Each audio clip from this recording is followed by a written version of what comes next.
Plan de lectura día 25, mes noveno. En Isaías 45, desde el versículo 11 en adelante, vemos que nuevamente el Señor habla de sí mismo en diversos títulos que nos cuentan algo sobre sus atributos. Él se define en estos pasajes como Jehová, que es el título del Dios del pacto, el Dios que ha hecho entonces una alianza con su pueblo. El Santo de Israel también es un título recurrente en este profeta y específicamente también en estos pasajes que estamos revisando ahora. El formador, dice, el formador de su pueblo, el creador, y constantemente entonces está relacionando el hecho de que él hizo la tierra y la creó, creó todas las cosas, con el hecho también de que él creó al hombre y ha creado a su pueblo para su gloria. Y vemos acá también que se nos habla del Dios que se encubre, el Dios que sigue siendo eh, en gran parte desconocido o escondido, como decía Martín Lutero, el Dios escondido, y tiene que ver con todo lo que nosotros no conocemos de Dios, con todo lo que está velado para nosotros. Nosotros conocemos solo aquello que Dios nos ha dado a conocer, pero estaremos toda la eternidad conociendo a Dios, porque tal como decía Job, aún conocemos solo, en el libro de Job decía que conocemos los bordes de sus caminos. Por tanto, cuidado también con creer que Dios lo podemos observar como en un laboratorio. Eso claramente no es la misma disposición que debemos tener cuando leemos la Escritura, que estamos ante un Dios inmenso que se ha querido revelar y solo podemos conocerlo hasta donde Él se haya revelado. Y ese Señor, a pesar de ser tan inmenso y tan em, fuera de nuestro alcance, más allá de nuestro alcance, de poder abarcarlo por completo, es que nos ha querido salvar también. Ha querido salvar a su pueblo y fijémonos que hizo la tierra, dice acá, no en vano, para que, y eso se relaciona como, no la creó para que estuviera deshabitada, sino para que fuese habitada, dice. Yo soy Jehová y no hay otro, algo que también se repite en estos textos. Vemos que luego hace una exhortación contra la idolatría, habla de la falta de entendimiento de los que cometen idolatría, y eso es algo constante también, sobre todo desde el capítulo 40, cómo la idolatría implica necedad, implica tener el entendimiento en tinieblas y no entender realmente. Algo que destaca este profeta es que no hay más Dios que el Señor, y Dios es justo, Dios es salvador, Dios tiene una serie de atributos y excelencias. Y el versículo 22 también es muy significativo: mirad a mí, sed salvos todos los términos de la tierra, porque yo soy Dios y no hay más. Fijémonos que nuevamente queda claro que siempre el propósito del Señor no fue tener un pueblo exclusivamente, sino que todos los términos de la tierra fueran salvos. ¿Y cómo son salvos? Mirando a Él, por la fe.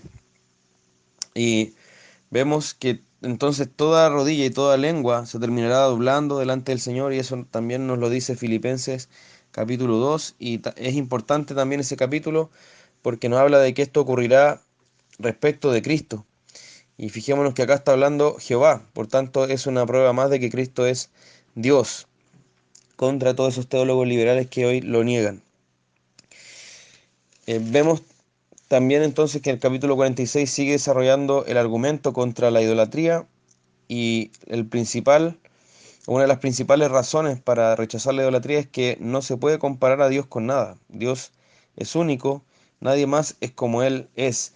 Y si uno realmente tiene que echar sobre sus hombros a su Dios, o sea, si uno tiene que llevar a su Dios sobre los propios hombros y uno cargarlo, realmente no tiene ni una razón para confiar en ese Dios que no responde, que no habla, que no libra la tribulación. Por eso aquel que cae en idolatría debería tener vergüenza, dice acá. Y pensemos también que la idolatría no es solamente algún ídolo visible como una estatuilla, sino también todas aquellas cosas que nosotros pongamos en el lugar de Dios. Por eso el apóstol Juan hacía un llamado bastante potente a guardarnos de la idolatría, a cuidarnos de los ídolos, porque nuestro corazón, como decía Calvino, es una fábrica de ídolos debido a nuestro pecado. El Señor también habla de su omnisciencia, de su capacidad de anunciar lo que está por venir, porque Él conoce todas las cosas.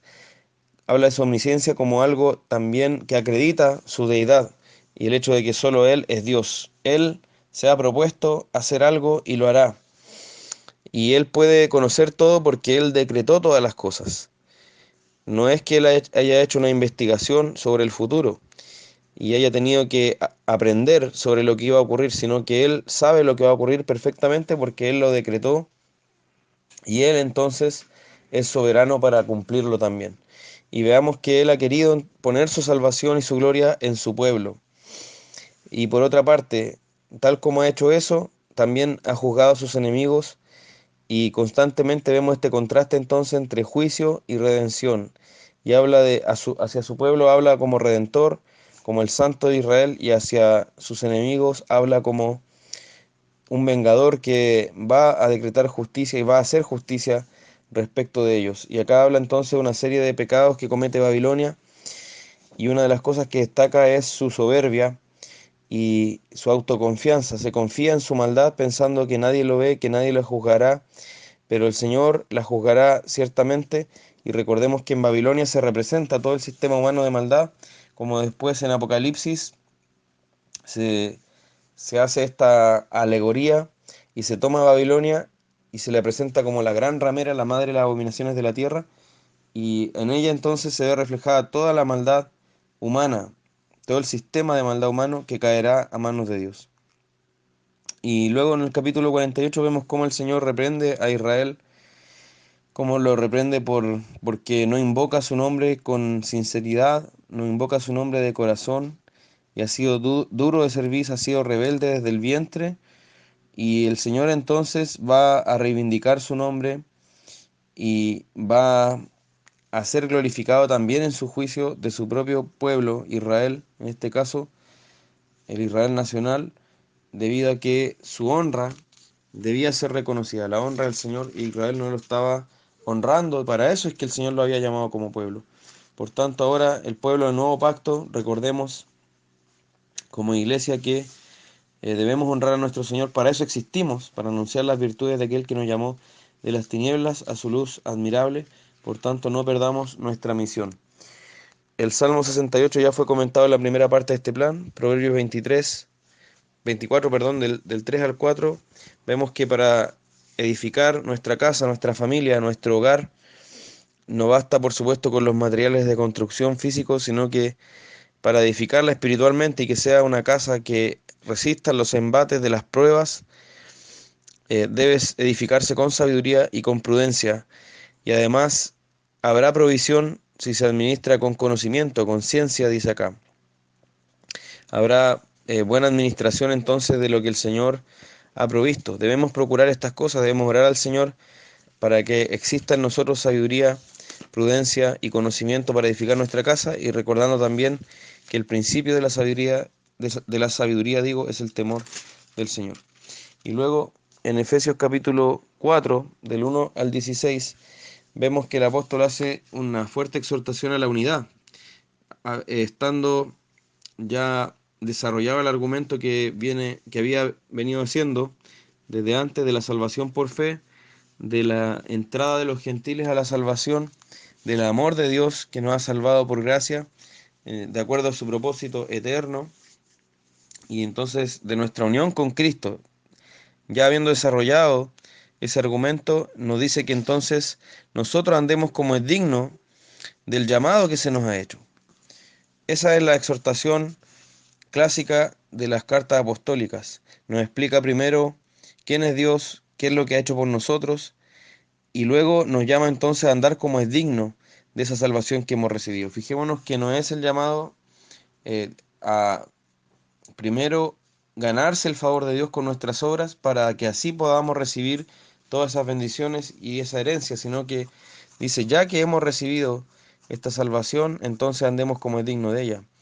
Y nos exhorta entonces a la humildad, a la mansedumbre, a la paciencia, todas estas virtudes que encontramos en Cristo, y nos llama a guardar la unidad del Espíritu en el vínculo de la paz. Fijémonos cómo es la unidad que hace el Espíritu. Es el Espíritu quien la crea, pero nos hace responsable a nosotros de guardar esa unidad, y nos dice que debemos hacer esto solícitos, es decir, como traducen otras versiones, poniendo toda nuestra diligencia, todo nuestro esfuerzo en guardar esa unidad del Espíritu. Y ahí entonces nos da una serie de elementos que definen nuestra unidad. Somos un cuerpo, hemos recibido un espíritu, hemos sido llamados en una misma esperanza, en un mismo llamado, tenemos un Señor, una fe, hemos sido bautizados en el mismo bautismo, tenemos un Dios y Padre de todos. Por tanto, la consecuencia de esto es que nosotros debemos estar unidos, unidos en Cristo, sabiendo que cada uno ha recibido gracia de parte del Señor para esto, y de parte de ese Señor que vino a morar con nosotros y luego ascendió a los cielos para llenarlo todo, como dice acá. Entonces, luego de haber explicado esto, de hacer un llamado a la unidad, nos habla del ministerio de la palabra como la forma concreta en que esa unidad se va construyendo en la iglesia. O sea, cómo nosotros podemos construir la unidad o velar porque esa unidad sea guardada. O sea, lo que va sentando el fundamento para esa unidad es el ministerio de la palabra. Por eso el mismo que subió a lo alto, ¿cierto? Llevando cautiva a la cautividad, dando dones a los hombres, es el que constituyó a unos apóstoles, a otros profetas, a otros evangelistas, pastores y maestros. Todos estos llamados, todos estos dones tienen que ver con el ministerio de la palabra, con la predicación de la palabra. ¿Y para qué constituyó a todos estos? Es para perfeccionar a los santos, es decir, para que los santos estén listos y preparados con todo lo necesario para la obra del ministerio. Es decir, ¿qué es lo que debe potenciar el servicio en la iglesia? No las estrategias humanas, no los planes de entretenimiento, las influencias psicológicas para retener a la gente. Lo que hace que la gente ocupe su lugar en el servicio y esté lista para ese servicio es el ministerio de la palabra. Y ese ministerio de la palabra entonces está establecido para que el cuerpo de Cristo sea edificado, para que todos lleguemos a la unidad de la fe, dice, y a la unidad del conocimiento del Hijo de Dios. Fijémonos la importancia del ministerio de la palabra.